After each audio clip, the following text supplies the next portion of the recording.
Welcome to Business Decoded with Ronnie Spellman.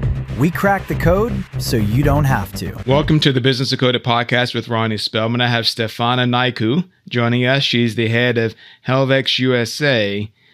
Welcome. Thank you so much. I am incredibly thrilled to have you. I know you and I last saw one another at a couple of different conferences, but you also took an opportunity to speak to students at a high school that we recently went to, and you were telling them about your industry. So if any of you listening to the program have an interest in the construction industry and someone who's built a career coming from Romania to the U.S. and then to Mexico, who built a really successful career leading an organization, Stefana, this is the one you want to listen to, this particular interview. So welcome to the program. Thank you so much for the opportunity, Ronnie. So tell us about the company. Now, you're headquartered in Mexico. You're here in the United States in Texas. Tell us about the organization and what you do. I know anyone that might not know construction well will be thrilled by the organization, the size of the company, the parent company, and what it is that you provide both in South America as well. I think you're the largest there, but also in North America. Tell us about the organization. With pleasure. So Helvex is the largest bathroom fixtures manufacturer in Mexico, one of the largest in Latin America. We've been in business since 1950. So we just turned, a few days ago, 76 years. Wow. Being the largest in Mexico, of course, we are the market leader, been doing that for decades now. And we provide the highest quality of bathroom faucets, accessories, vitreous china, everything that builders need for their restrooms and kitchens. We have operations in more than 20 countries, just like you mentioned. 20 countries. 20 countries. Wow. Okay. Just like you mentioned, very strong in all Latin America. So most of the countries in South America, all the Central America, including all the islands. We have beautiful, beautiful resorts and hotels in Costa Rica, in Dominican Republic, in Jamaica. And we're market leaders in those markets as well. In the past, we also done a lot of projects in the GCC countries. So a lot of beautiful hotels, resorts, mansions in Saudi Arabia, Emirates, like all those beautiful, beautiful countries. Right.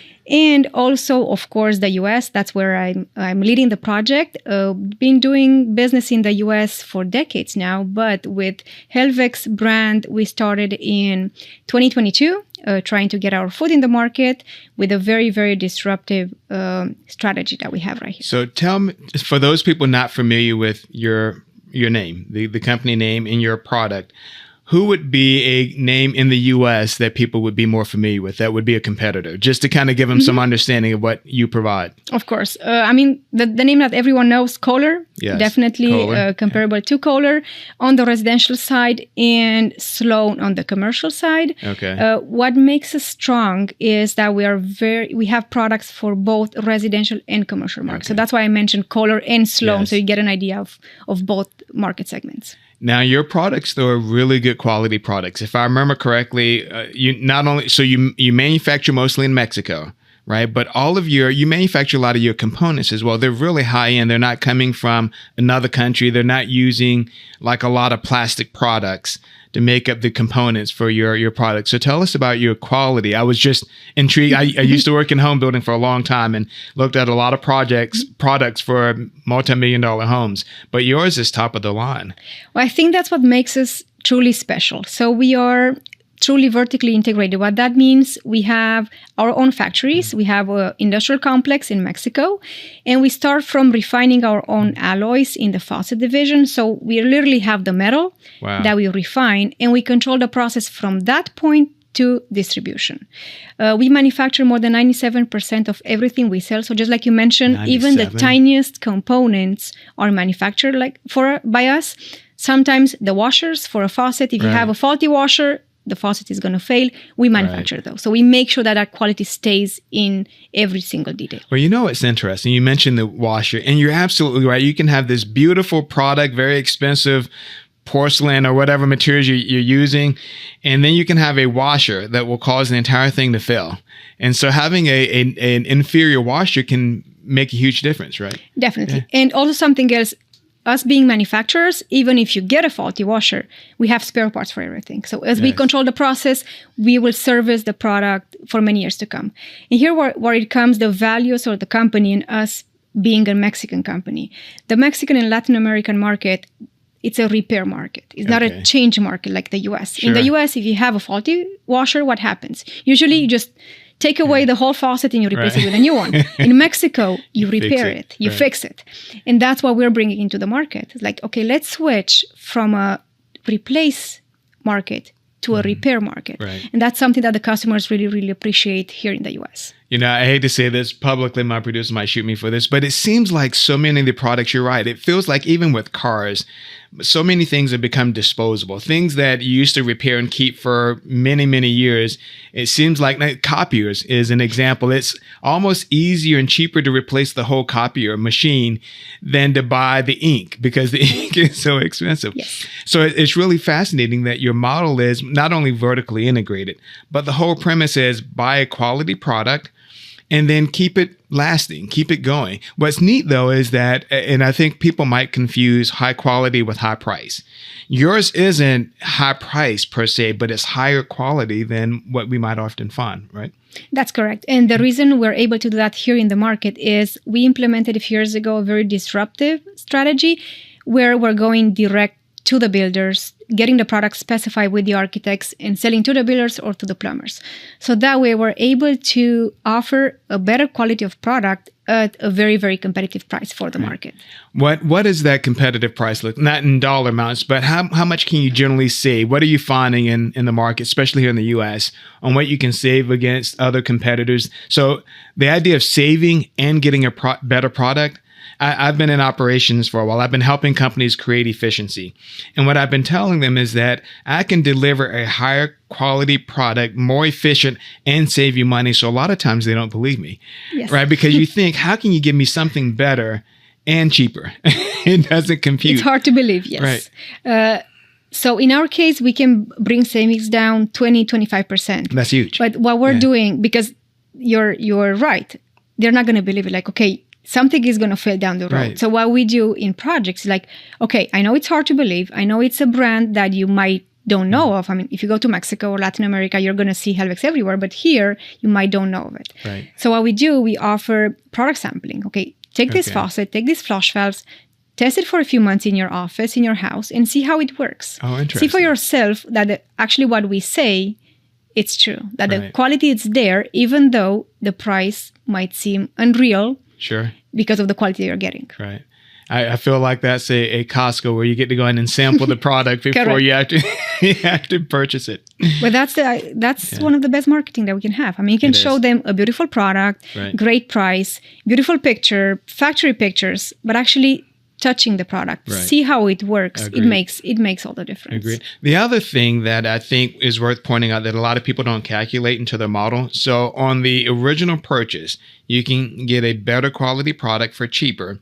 And this is where your long-term value, I think, kicks in. So what you mentioned earlier is you're not having to replace it. So what I've mentioned to people, you can get an inferior product. But if you're having to not only pay more for it and replace it every year, your costs are a lot larger than even the 25% that you mentioned. So if I can have your product and keep it for 10 years plus and not replace it every year, then I'm saving even more money than just the original cost, right? But you'll be surprised how many people don't actually do that math. They don't. They just look, okay, it's going to cost me this much to make the project. I don't care what's down the road. Right. Yeah. I remember having a conversation with a window company some years ago, and we were looking at using them. Their product was incredible, but there was a premium for that quality.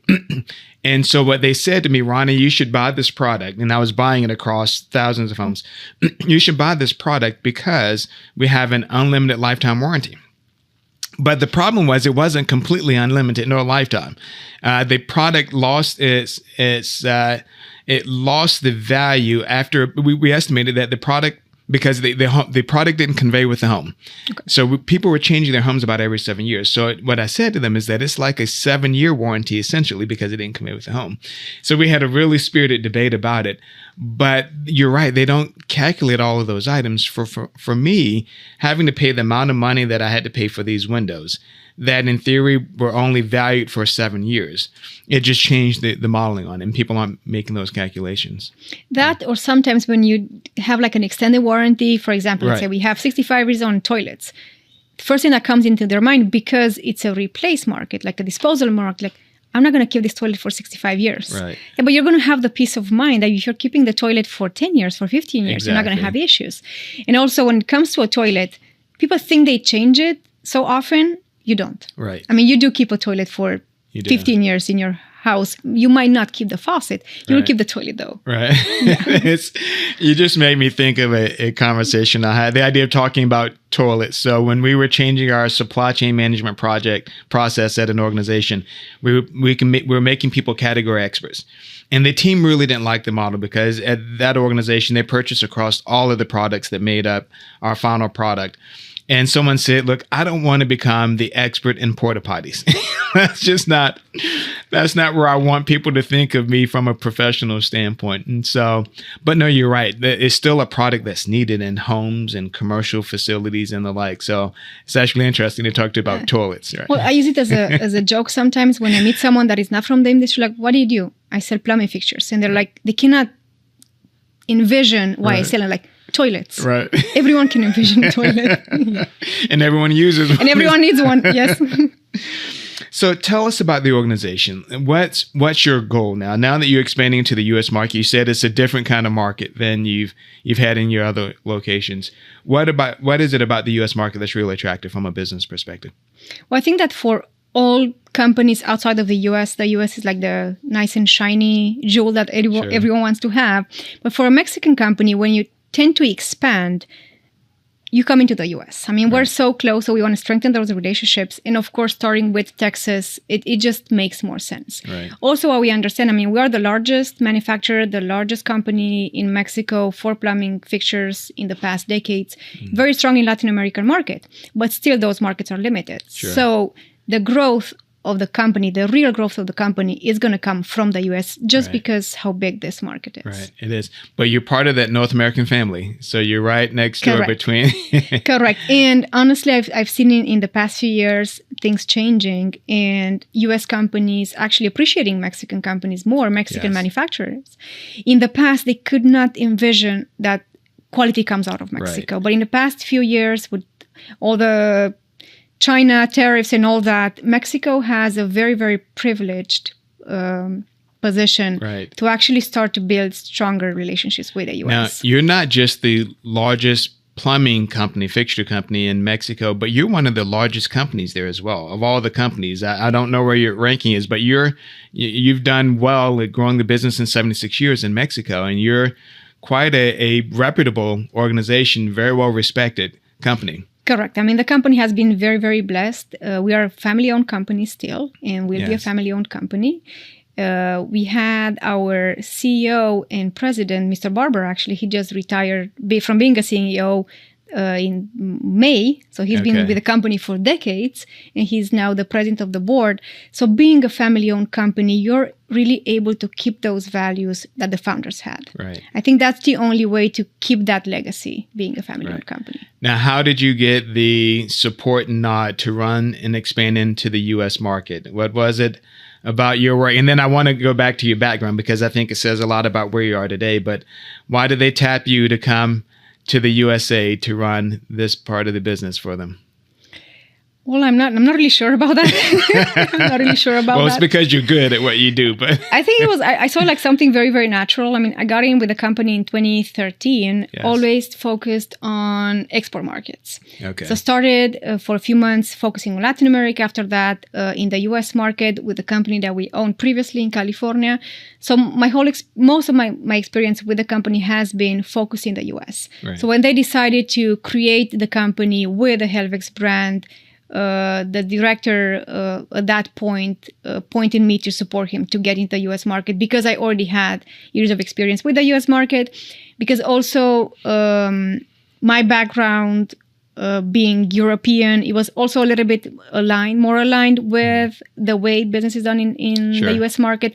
So it was like a little bit easier for me to accommodate to the market. Right. So I want to come back at some point to your structure being business to business, being in the materials industry, kind of your thought process on strategy without divulging anything confidential for the company. But I want to talk about your background and history as well, which kind of plays into what you just mentioned. Because I think for anyone looking to start their careers and build their careers, whether they're the founder entrepreneur of a company or whether they're getting into a company like Helvex and then growing their career, you've grown really rapidly in your career. But that's only a part of the story. You also went to a country, being Mexico, not necessarily speaking the language, not understanding the culture of Mexico, and building a career that led you to be essentially the CEO of their U.S. market in many respects. But you grew up in Romania.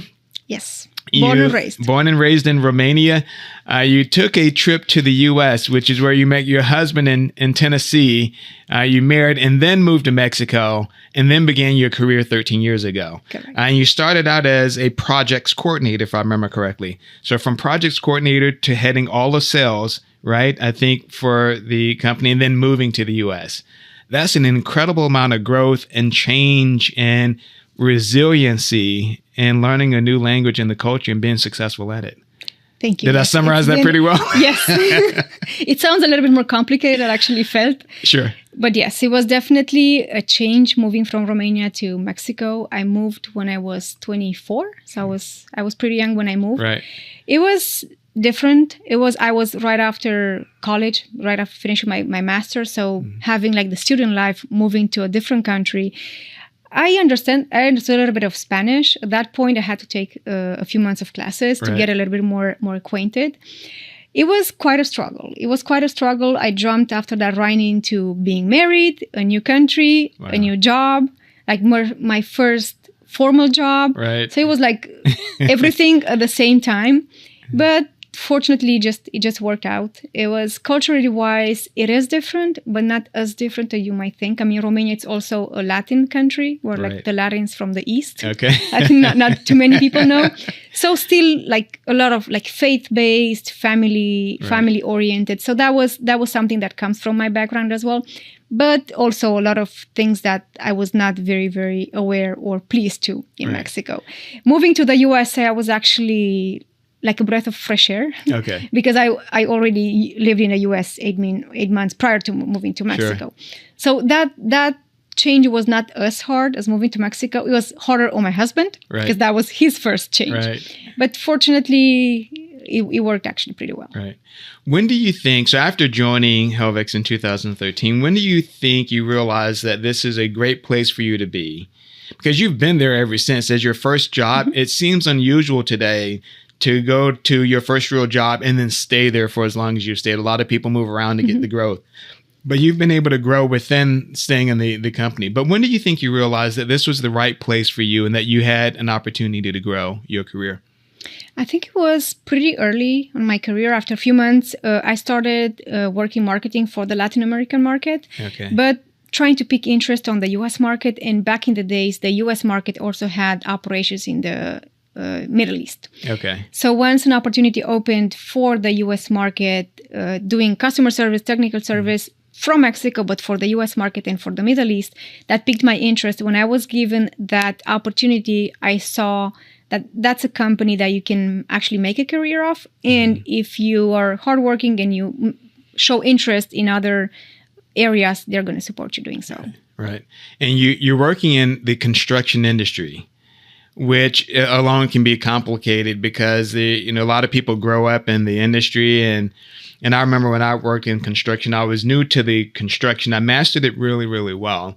But it was a different industry that takes a lot of pride in people growing up in over 30 years in the industry. And so you didn't have that, but you learned it well and were able to master it. Yeah. Oh, thank you. And also, I mean, construction industries, it has all the segments. In our case, I'm in trades. Right. So it's like a very, very male-oriented. Yes. Plumbing, I think 90% of them are male. Yes. So it's definitely a challenge as a woman in the plumbing industry, not just from a sales perspective, but actually from a technical perspective. Right. You have to be way more prepared so you actually get the respect you deserve. Right. Yeah, absolutely. So you managed the marketing, then you transition into sales. How was that transition for you? Not easy. Okay. Not easy. I mean, if you would ask me back in the day, you're going to do sales someday, I would say, no, you're crazy. Yes. I was more in the backstage of things. So when I had to do that transition, thanks God I had a very, very good director that he was leading the project back in the day. And he really showed me how to master networking. He is very, very good at it. So I had that support. I didn't have to learn it on my own. Right. Now, and you're right. We talk about mentors a lot in organizations. You almost need someone to help guide you through, someone who's not going to overly criticize, but can help correct without criticizing and give you that opportunity to learn. Right. And it sounds like you had that type of mentor. I had actually several. And I think it's important to have mentors in different stages of your career. I mean, when you start, you need a specific type of mentorship. You need someone that trusts in you and is going to give you the opportunity. And I had that. Right. When I moved into sales, well, the mentor was actually showing me how to master the networking. So I was very fortunate to have that there. When I started to take in more responsibilities and do also like the admin part and technical service and learn the technical aspects and being more independent to be able to lead the company, I had a mentor that actually showed me how to do that. So I had several mentors throughout my career, and I'm very blessed I had that because I was able to learn something from each of them. What would be your biggest tip on closing a sale? Was there anything that you learned in your process or from your mentors that helped you to understand how to make that close? Like, how do you, I think a lot of people struggle with, especially when they're new to sales, is you can present a great product, but how do you close a big sale particularly? Well, I've learned, be honest. Okay. I mean, mostly in the US, if you're truly honest, don't overpromise. Right. Because you're going to underdeliver for sure. So honesty, people really, really appreciate honesty. Even if you tell them, okay, the product works like this, but you need to know this, this, and this, or it's going to take this long. They mostly appreciate that than pricing that anything else. I agree. I've been having that conversation. So I've been working with an organization and their sales team, and I've been stressing this because I didn't realize how important it was to stress. But the concept of not overpromising and then under-delivering. And I was intrigued at how they didn't understand it, because I found a lot of the team members, they were promising everything. And the contract would be signed, and then the team that had to implement it, they were struggling because the customer wasn't happy. Of course. You know, they were made all these promises, and then they couldn't deliver on those promises because the organization just couldn't make those other things happen. And so you're absolutely right. And you get that project because you already signed the contract. There's no way back.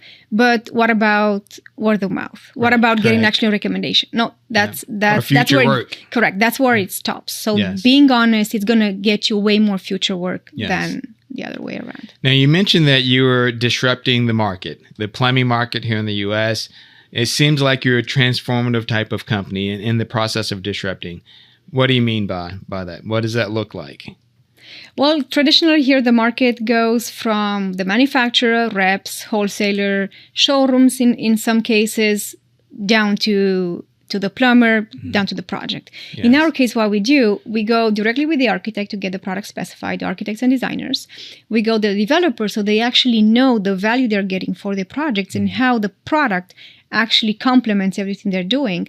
And we don't stop there. Once we get a project and we get a project delivered, even more when we talk about hospitality or commercial, where is a product that is going to be heavily used. Right. We actually get in even with the building engineers, with the property managers, with the maintenance crews, and we do training with them, preventive and corrective training. We provide spare parts so they know how to fix the product if something happens. They know how to do preventive maintenance so nothing is going to happen. So we really, really close that circle in a project. So we bring way more value than a great product at an amazing price. Right. I remember when we were value engineering the residential communities, I wrote the scopes of work. And there were several components to our scopes of work. There was not only the material, but the installation process. But the premise of us trying to find the best value product, the product that would work really, really well in our communities and serve us well and serve our homeowners well. It was an interesting process because you're right on trying to get to the early stages, in your case with the architects, and get it designed right at that point, and then I could scope it out. It was really impactful. I was thinking as well, a lot of people might not recognize that a lot of the organizations that we consider manufacturers of plumbing products here in the U.S., they don't necessarily make the products. We know we spoke about some of the components. A lot of them are made overseas and then imported under their label. And that's what I find probably the most transformative piece is what you mentioned earlier, 97% of your parts you make. And so you can control that manufacturing piece, you can control the outcomes piece, you can make it easier for them to replace products.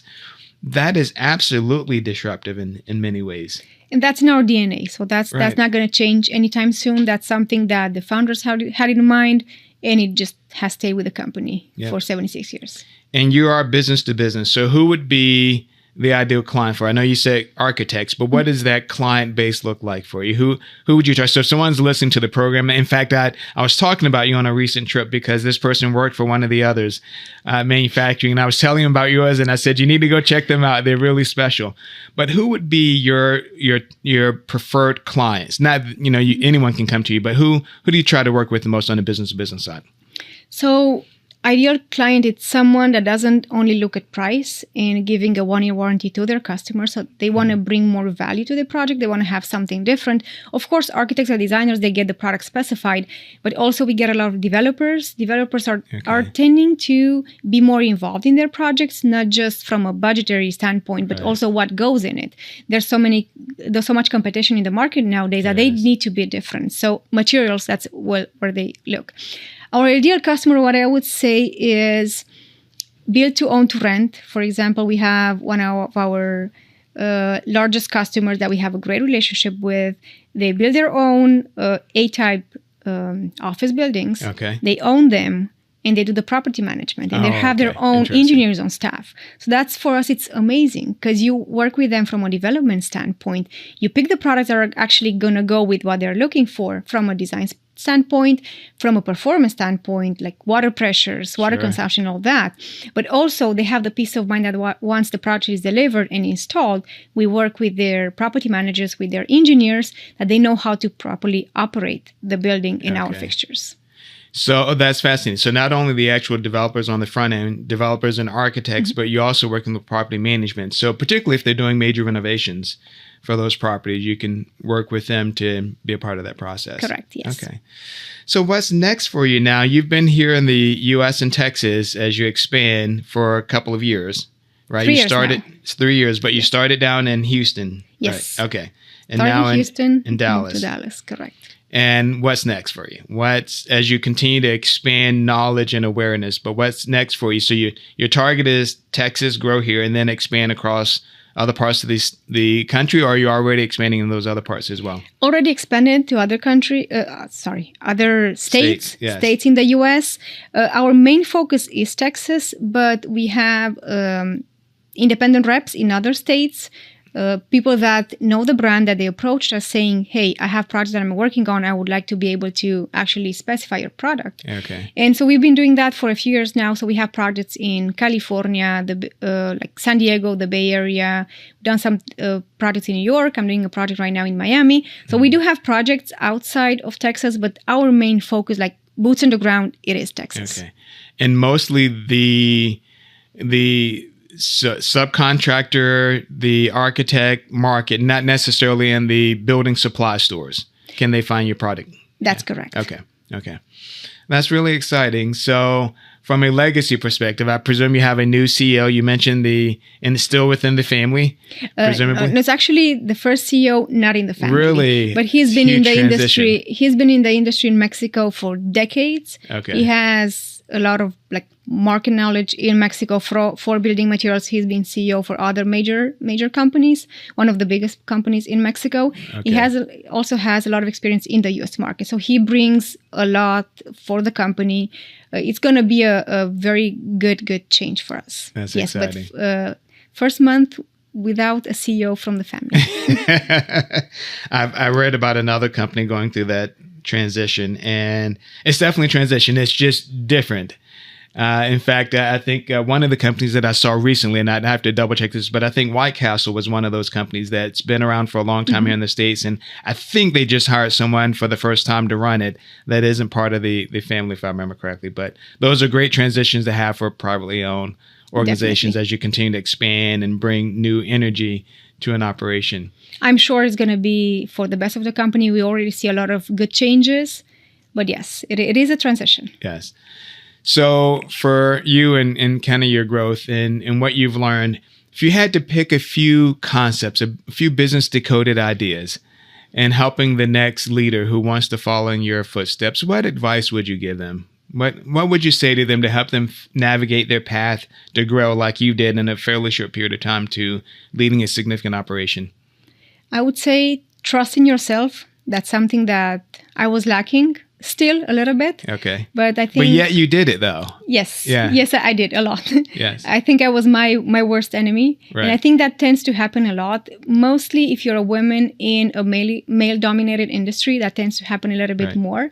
So I would say trust yourself and be patient. Things don't happen overnight. It might seem like, and maybe some people do, but good things don't happen overnight. Right. And have also a very good support system that you cannot do everything on your own. Now, what does that look like when you say support system? I would say in my case, my spouse. Okay. I mean, I'm very blessed to have a very, very supportive spouse that he's part of all the success. Without him, I wouldn't be able to do this. Yeah. Now, in Romania, you still have family there? All my family is in Romania. Okay. Do you go back often? Not as often as I wish. Yes. Yeah, and we'll close with this. I wanted to close with my prior statement, but I didn't ask enough about Romania. I find that most fascinating. But what was life growing up like in Romania for the rest of us that haven't been? It was beautiful. Yeah. Honestly, beautiful and different. I was born 1988. The communists fell by the end of 1989. So I was raised during the post-communist era. Okay. But when I compare my childhood with someone from the U.S., with someone from Mexico, for example, or even Western Europe, I was raised the way people in their 50s were raised here. Very cool. So with more values, like you were able to stay outside and play as a kid, like for the whole day. It was a very, very peaceful life. Also, I was raised in a very, very small town, 10,000 people. Oh, wow. Okay. So, but I think that was a blessing. Then that really helped for my character, being from a post-communist era. It was hard on the people, and that really builds your character. Right. So just you and a sister, I believe. So yes, I have a younger sister. She's 2 years younger than me, and I have 2 nephews. She has 2 boys. No, I agree with you. I think back through my days of growing up, and it was a safe community. We were out until the summertime, especially. We were out until midnight in front of the house playing with our friends, with just little games and sports, and it was fun. So you reminded me of those days, and they were relaxing and enjoyable. We weren't on computers or phones all day and just enjoying. And your parents were not afraid that something would happen. They weren't. Yeah, you were playing outside without supervision. And I would come in midday to get lunch, and it was fun. Those were good days.